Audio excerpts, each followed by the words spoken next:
Hello and welcome to another episode of Codo Cinema, the podcast show where I talk about movies. I'm your host, the man, the myth, the legend, Mark Codo, aka Codo Man.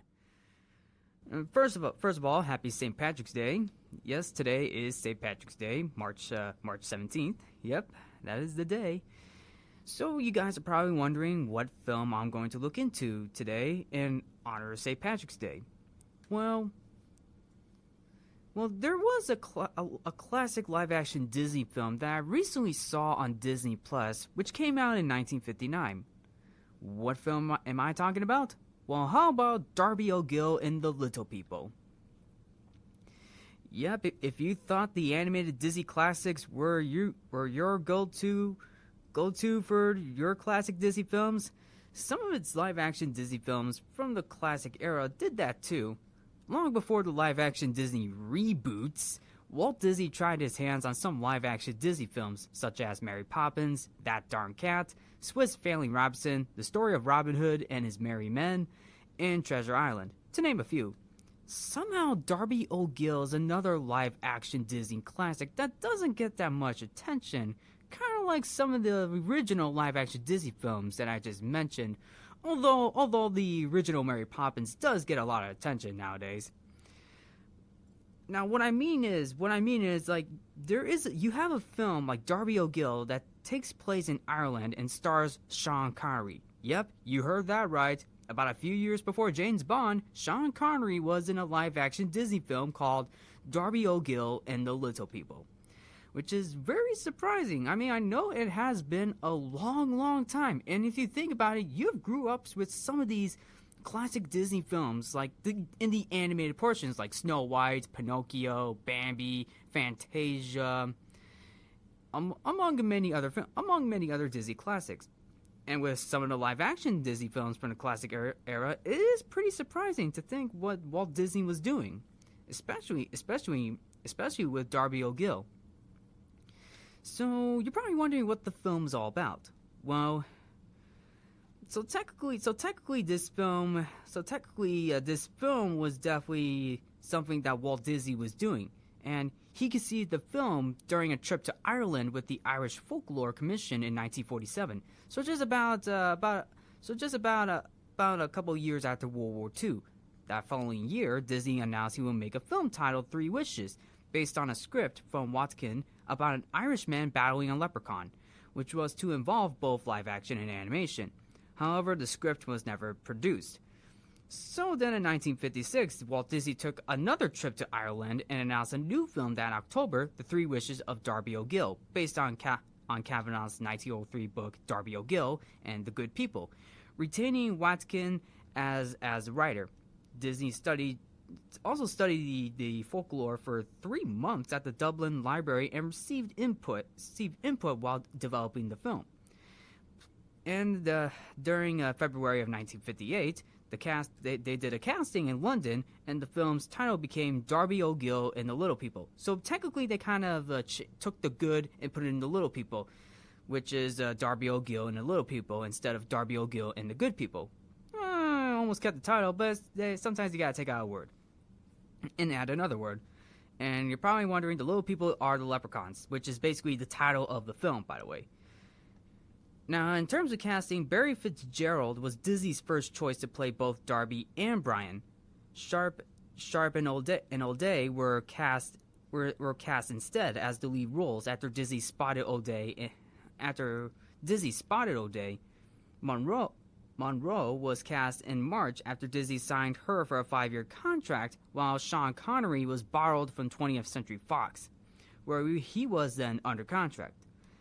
Filming started on the Disney backlot in May 1958. Through some location work was done at Albertson Ranch in San Fernando Valley.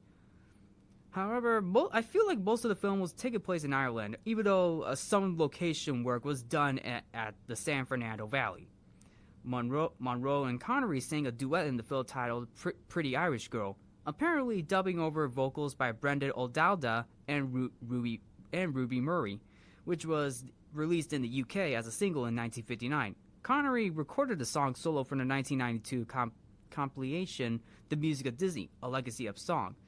So technically, this is probably the only film that you'll ever hear Sean Connery sing before going into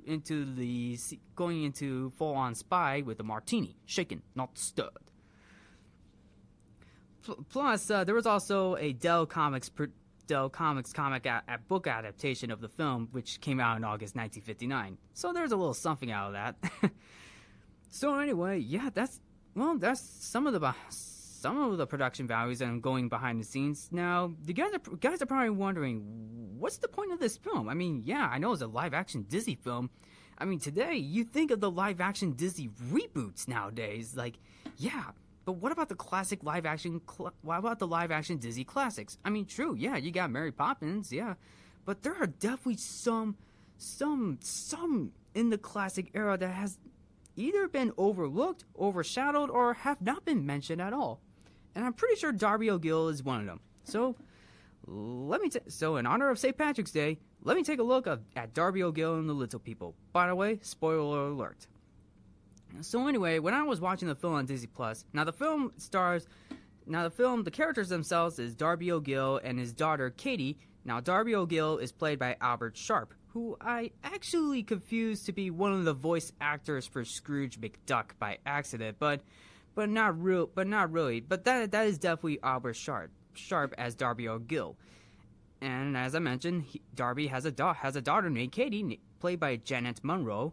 They both live together at Rathcollen, which is a small Irish town in Ireland, where Darby is the caretaker for Lord Fitzpatrick's estate. Now, Lord Fitzpatrick is played by Walter Fitzgerald. Darby continually tries to catch a tribe of leprechauns, particularly their king, Brian Connors, who is played by Jimmy O'Day. Now, Lord Fitzpatrick retires Darby, and he is replacing him with a younger Dubliner, or a person from Dublin named Michael McBride, who is being played by Sean Connery. Yes, that is right. As I mentioned, this is one of the early Disney films where they actually got Sean Connery to be in a live-action Disney classic film from Walt Disney. Now, Darby begs Michael not to tell Katie he has been replaced, and he reluctantly agrees. While chasing Fitzpatrick's horse, Darby is actually captured by Brian and the leprechauns and taken to their mountain lair. Now, I will be honest with you, the way how they do the visual effects on the leprechauns is actually pretty good. Now, come to think about it, I mean, there's not really much to tell how they got away with those visual effects. Because in 1959, technology wasn't as well advanced as we see the technology in today's films. But you have to admit, the technology that they use is amazing. And I will say this, they really knocked it out of the park. Sure, yeah, there were definitely some visual moments that do go off the rails and a little cheesy too. Particularly during one moment where Darby O'Gill falls down a well to the leprechaun land, which the visual effects wasn't really as rendered as I thought it would be. But then when Darby O'Gill gets to the leprechauns, it's actually pretty good. Now, Brian brought Darby to prevent Katie from learning he lost his job, so Darby cannot leave the land of the leprechauns as a consequence. So technically, if you leave, there's definitely a consequence for Darby if he leaves. However, Darby tricks the leprechauns into opening the mountain and leaving by playing the fox chase on Brian's violin. And surprisingly, the way how Darby plays the violin is pretty good. And I myself, I'm a violinist too. Now I'm not at the highest level, but I am a pretty good violin player. Now in Darby's case, the way how he plays this is really good. And what he's playing is basically an Irish folk tune, the Fox Chase, which is actually a pretty good violin song that Darby was playing, and Darby was playing on Brian's violin. So basically, after playing, Darby escapes and expecting Brian to pursue him, and engages him in a drinking game, Yep. Now this allows him to capture the leprechaun at sunrise when his magic has no effect. So technically, at sunrise, the leprechaun's power, basically on Brian's part, his magic has no effect. But if I'm correct, during sundown, his powers do have effect. Wow, that is definitely something. So since Darby caught the leprechaun, which is Brian grants him 3 wishes, but warns that wishing for a 4th forfeits them all. Yep, you know the term. You got 3 wishes. You better use them wisely. Hey, at least the genie was honest in Aladdin, basically giving Aladdin 3 wishes. So anyway, Darby's first wish is for Brian to stay by his side for 2 weeks or until Darby runs out of wishes. So then Brian tricks Darby into using his second wish to draw Katie and Michael closer together.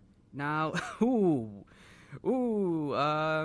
that kind of breaking the rules, or is this ahead of it, or is this film ahead of its time on terms of the 3 wishes? Okay, I don't mean to bring up Aladdin again, but I remember that rule in Aladdin where the genie says, rule number 1, I cannot make people fall in love. No, not rule number 1. I think it's rule number 2. No, that's rule number 2. Rule number 2 is I can't make people fall in love. That's actually one of the genie's rules in Aladdin. But in Darby O'Gill, that's a little different. That's a little different in Darby O'Gill, which is something that I never caught. That's something I did not catch. Yeah, that's a little something. And wow. Come to think of it, I don't know if the Disney Renaissance took inspiration from the classic live-action Disney films of the night of their earlier films. So anyway, yes, Brian tricks Darby into using his second wish. Either that or it's kind of payback.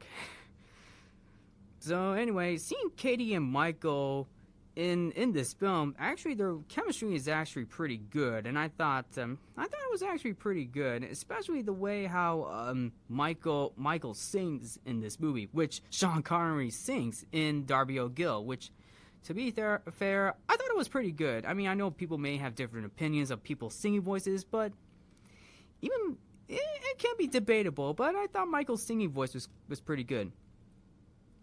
So now there's a town bully named Pony Sugru, who is the town bully, decides to take Michael's new job and Katie for himself. Pony's mother tells Katie about Darby's retirement, causing Katie to angrily confront Darby and Michael. And somehow Katie discovers Cleopatra, this is a different Cleopatra by the way, has gotten loose again and chases her towards that one mountain where Darby O'Gill went to when seeing the leprechauns. Darby later finds her stricken with a deadly fever, and somehow one of the scariest characters called a banshee appears and summons the Dullahan on a death coach to transport Katie's soul. Brian sadly grants Darby's third wish to take Katie's place. Inside the death coach, Brian consoles Darby and then tricks him into wishing he would have Brian's company in the afterlife. This counts as a 4th wish, and yep, with a 4th wish like that, you forfeit everything. Forfeit all the wishes, yep, and then Brian voids all his others. So yeah, I just said that. Darby is freed and from the death coach and returns to Katie, who makes a full recovery. And Michael later confronts and humiliates Pony at the pub. Ooh, looks like there's a bar fight going on right now. Looks like, I guess it's a pre-training for James Bond, I guess. and hey, maybe after the fight, maybe Michael could get a martini, shaken, not stirred. This film came out a few years before James Bond, folks. So then Michael and Katie fall in love with Darby's approval, and they ride off. And by the way, they do bring in the song again, which is the hang on a second. I know it's the song. Yes, they do play the song again.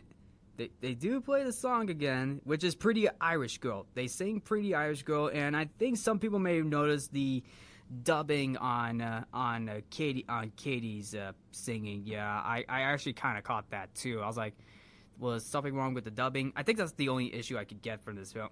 I think that's one of the couple of issues I could get for this film is the dubbing as well on Katie's part, which is basically toward the end. Minor issue, but other than that, the film itself is actually pretty good. The film itself is actually pretty good, particularly from the standards of Walt Disney. Now, this was the first time I actually saw Darby O'Gill in The Little People. Now, I will say this. It is a pretty good film. Now, this is something I really enjoy, especially from the classic Disney era. Their animation films are good, but sometimes you gotta look into the live action Disney points, particularly in the classic era, like Darby O'Gill. And to be fair, it's actually pretty good. And I really do enjoy the characters. I actually like Sean Connery in this film, and seeing him in a Disney film was actually pretty surprising compared to what is going on in today's Disney films. But the characters are actually pretty interesting too. I do like some of the characters. I especially love the chemistry between Darby O'Gill and the King Leprechaun. Basically on the point of the wishes. I also like the one moment where Darby O'Gill was trying to show the leprechaun to Michael, and somehow Michael sees the leprechaun as a bunny. No, really, that's really what happened. Like, I feel like it's kind of like a trick as a joke moment. Like, it's just the point of view, like, where it's like, do I believe it or not? Do I believe it or not? Like, Darby O'Gill has the leprechaun. Somehow Michael doesn't see the leprechaun. All he sees is a rabbit in a sack. No, really, there was a scene like that, and it was actually pretty funny. Now, with Albert Sharp, who played Darby O'Gill, he almost sounded like the voice actor for Scrooge McDuck. Almost. And the voice actor for Scrooge McDuck is Alan Young. I almost got that confusion, but their voices almost sound similar. It sounds very, very similar, but not really. That just a minor thing that I caught. But really, for the most part, that is Albert Sharp as Darby O'Gill. A little confusion right there. There may be a similar voice actor, but sometimes it's definitely something I didn't even realize. But hey, that is definitely something. And I believe Albert Sharp did a pretty good job in Darby O'Gill. The same can be said with Sean Connery. He did pretty well too, especially Janet Monroe as Katie O'Gill as well. So yeah, so basically that's my thoughts and review of Darby O'Gill. So what do you guys think? Did I miss anything from this film? Have you seen this film? If you have seen this film, did you like the film? Did you not like the film? Did you have different thoughts of the film? Is this a film that you may want to watch, especially from an earlier live action Disney classic? Well, feel free to let me know. Feel free to comment down below. So anyway, yeah, that's it. That is pretty much it. Thank you for tuning into Codo Cinema. I'm your host, Mark Codo, aka Codo Man. Remember to watch movies, stay positive, and happy St. Patrick's Day.